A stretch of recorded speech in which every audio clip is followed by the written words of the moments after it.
పని చేసిన వాళ్లకు గుర్తింపు ఉంటుంది, కష్టపడిన వాళ్ళని కాపాడుకుంటాం, పదవులు ఇచ్చి ప్రోత్సహిస్తాం. చంద్రయ్య చేసిన త్యాగం గుర్తుపెట్టుకుని కొడుక్కి ఎన్ని ఇబ్బందులు వచ్చినా ఉద్యోగాన్ని ఇచ్చాం. ఇది ఒక ఉదాహరణ మాత్రమే. పార్టీ ఇంత విజయవంతంగా నడుస్తుందంటే పార్టీ సిద్ధాంతం, కార్యకర్తల కష్టం, నాయకుల పోరాటం, క్రమశిక్షణే కారణం. ఈ విషయం ప్రతి ఒక్క కార్యకర్త తెలుసుకోవాలి. ముఖ్యంగా పార్టీ గుర్తుపై గెలిచినటువంటి ఎమ్మెల్యేలు, అదే మాదిరిగా పార్టీ ఎంపిక చేసిన మంత్రులు దీన్ని బాగా అర్థం చేసుకోవాల్సిన అవసరం ఉంది. ప్రతి ఒక్కరూ పార్టీ సిద్ధాంతాలని, విధానాలని, క్రమశిక్షణకి కట్టుబడి ఉండాలి.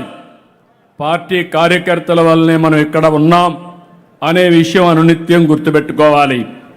పార్టీ కార్యకర్తలను పట్టించుకొని వాళ్ళని ఇబ్బంది పెట్టే నాయకులు నాకు అవసరం లేదని మరొకసారి మీ అందరికీ విజ్ఞప్తి చేస్తున్నా.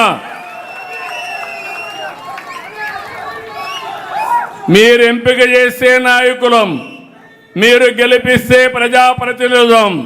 అదే సమయంలో పైకెక్కి మిమ్మల్ని అణగదొక్కితే అది రాజకీయం కాదని మరొకసారి మీ అందరికీ విజ్ఞప్తి చేస్తున్నా.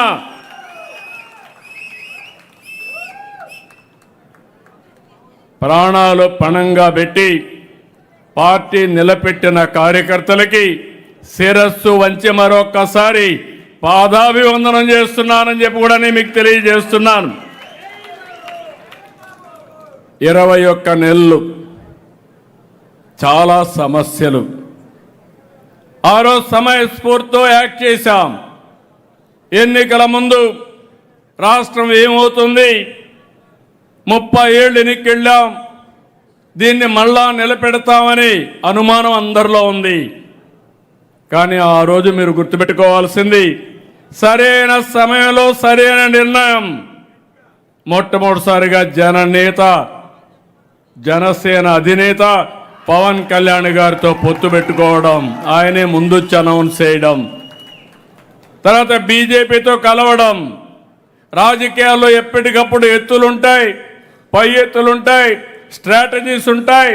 సరైన సమయంలో సరైన నిర్ణయం తీసుకొని తెలుగుదేశం పార్టీ చరిత్రలో ఏ ఎన్నికల్లో 94% రాలేదు, మొట్టమొదటిసారిగా రికార్డు బద్దలు కొట్టాం.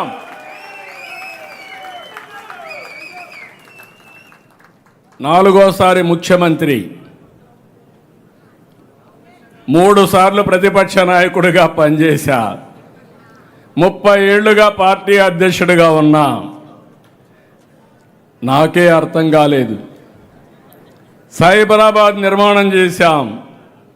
ఈరోజు తెలంగాణకి చూస్తే హైదరాబాద్ వల్ల దగ్గర 75% ఆదాయం హైదరాబాద్ నుంచే వస్తుంది. కానీ ఇక్కడ చూస్తే చాలా ఇబ్బందులు, వెసులుబాటు లేదు, విధ్వంసమైన వ్యవస్థ, అధికార యంత్రాంగం నిర్వీర్యమైపోయింది. అక్కడి నుంచి ప్రారంభించాం. సూపర్ 6 చెప్పాం, చేస్తామని చాలామందికి అనుమానం ఉంది. కానీ నేను ఒకటే చెప్పాను, ఎట్టి పరిస్థితిలో చేయాలని చెప్పి చేసి చూపించిన పార్టీ ఎన్డీఏ.